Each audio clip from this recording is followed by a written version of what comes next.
Samantala, tiniyak ni DOH Secretary Enrique Ona na makatatanggap din ng anniversary bonus ang mga empleyado ng Department of Health kahit hindi nabanggit ng Pangulo ang naturang benepisyo tulad ng pag-anunsyo na kanyang ginawa sa nakaraang anibersaryo ng DPWH. Balitaan mo kami, Joseph Parafina.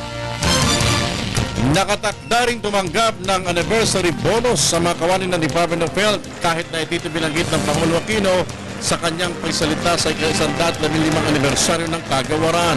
Inamin ni DOH Secretary Ona na nakalimutan niyang ipaalala sa Pangulo ang planong ito.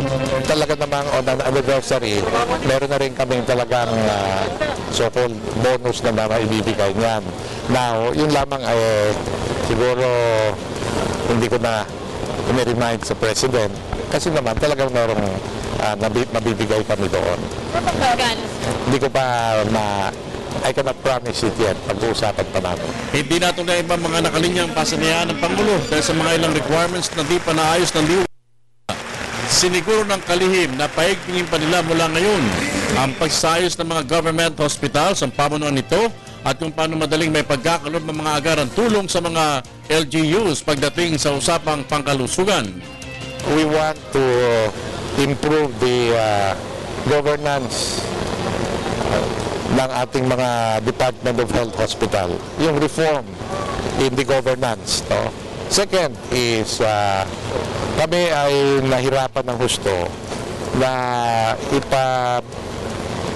ipaabot sa ating local health units yung tulong ng Department of Health. No? Kasi devolve ang ating health system.